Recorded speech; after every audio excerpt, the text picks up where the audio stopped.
વાત કરીશું વિગતવાર સમાચારોની તો ભાવનગરથી વિગતો છે। લઠ્ઠાકાંડમાં અત્યાર સુધીમાં કુલ 61 લોકો પ્રભાવિત થયા છે। ભાવનગર કલેક્ટરે લઠ્ઠાકાંડની અંદર 8 લોકોના મોતની પુષ્ટિ કરી છે।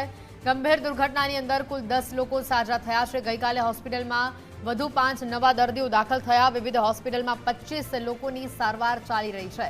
સારવાર લઈ રહેલા 4 દર્દીઓની હાલત ગંભીર છે। અન્ય 18 દર્દીઓએ દવા લઈને સારવાર લીધી હોવાની વિગતો છે।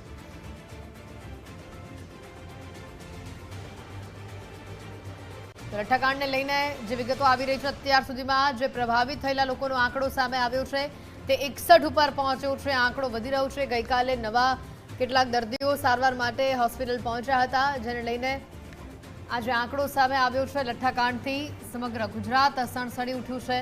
અત્યાર સુધીમાં 8 લોકોના મોતની પુષ્ટિ કરવામાં આવી છે। ગંભીર દુર્ઘટનાની અંદર 10 લોકો સાજા થયા છે। ગઈકાલે હોસ્પિટલમાં વધુ 5 નવા દર્દીઓ દાખલ થયા। વિવિધ અલગ અલગ હોસ્પિટલોની વાત કરીએ તો 25 જેટલા સારવાર ચાલી રહી છે। મોટી વિગત આ લઠ્ઠાકાંડને લઈને નકલી દારૂકાંડનો જે આ મામલો હાઈકોર્ટ સુધી પહોંચી ગયો છે। ભાવનગરના ખરકડી વર્તેજ લઠ્ઠાકાંડ મામલે હાઈકોર્ટમાં અરજી કરવામાં આવી છે। નિવૃત્ત જજ કે સ્વતંત્ર દેખરેખ હેઠળ તપાસની માંગ કરાઈ છે। ગુજરાત હાઈકોર્ટમાં નીતિન ગાંધી દ્વારા અરજી દાખલ કરાઈ છે। સમગ્ર પ્રકરણની આ ગંભીરતાને ધ્યાનમાં રાખીને તપાસની માંગ કરવામાં આવી છે।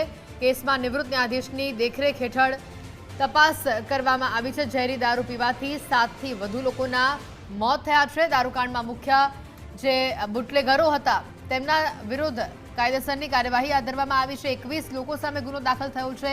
મૃતકોના પરિવારજનોને યોગ્ય ન્યાય અપાવવા માટે રજૂઆત કરવામાં આવી છે।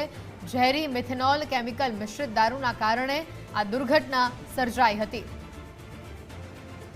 વધુ વિગતો સાથે સમજદાર કૃણાલ જોડાઈ ચૂક્યા છે। કૃણાલ, જે રીતે આખો આ નકલી દારૂકાંડનો જે મામલો સામે આવ્યો, હવે આ મામલો હાઈકોર્ટ સુધી પહોંચ્યો છે। હાલ 21 લોકો સામે જે ફરિયાદ દાખલ કરવામાં આવી છે, આગળની કાર્યવાહી હાથ ધરવામાં આવી છે, વિગતો શું?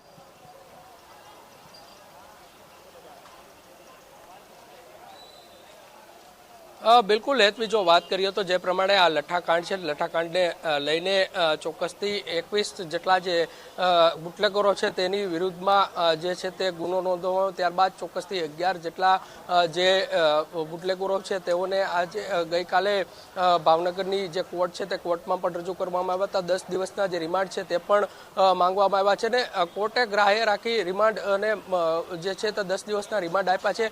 બીજી તરફથી જો વાત કરીએ તો હાલ ભાવનગર સરટી હોસ્પિટલ ખાતે છીએ, સીધા દ્રશ્યો બતાડવાના પ્રયત્નો કરી રહ્યા છીએ। જોઈ શકાય છે કે આ સિવિલ હોસ્પિટલ ખાતે આ ભાવનગરના જે લઠ્ઠાકાંડ છે તેમાં 61 જેટલા જે લોકો છે તે આ લઠ્ઠાકાંડમાં પ્રભાવિત થયા છે, જેમાંથી 10 જે લોકો છે તે સાજા થઈ અને ઘરે પરત ફર્યા છે। તો જો કે બીજી તરફની જો વાત કરીએ તો 8 જેટલા જે લોકો છે તેના મૃત્યુ થયાની પુષ્ટિ છે તે કલેક્ટર દ્વારા કરવામાં આવી છે। બીજી તરફની વાત કરીએ તો 25 જેટલા જે લોકો છે તે હજુ પણ સારવાર લઈ રહ્યા છે, જેમાં વાત કરીએ તો 4ની હાલત જે છે તે ગંભીર જણાઈ રહી છે। અન્ય એક વ્યક્તિ છે તેને વેન્ટિલેટર ઉપર હાલ રાખવામાં આવ્યો છે।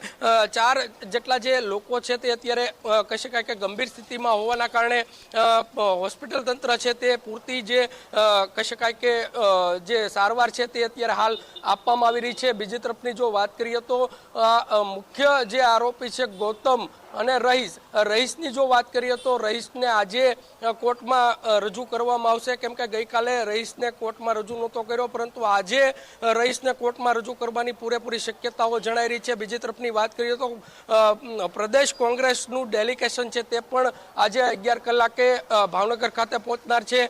જિલ્લા કલેક્ટર સાથે જે છે તે સંપૂર્ણ આ લઠ્ઠાકાંડ મામલેની જે માહિતી છે તે પણ મેળવનાર છે અને એમાં સંભવિત જે જવાબદાર તંત્ર હશે અથવા તો કહી શકાય કે આ 21 જેટલા જે બુટલેગરો છે તેની સામે ગુનો નોંધવામાં આવ્યો છે તેને કડકમાં કડક સજા થાય તે માટેની વાત છે તે અત્યારે અહીંયા સામે આવી રહી છે। હાલની જો સ્થિતિની વાત કરીએ તો 21 જેટલા જે લોકો છે, માફ કરશો 24 જેટલા જે લોકો છે તે અત્યારે સારવાર હેઠળ અહીંયા ભાવનગરની સરટી હોસ્પિટલમાં જોવા મળી રહ્યા છે। જી હેતવી, બિલકુલ આભાર વિગતો બદલ।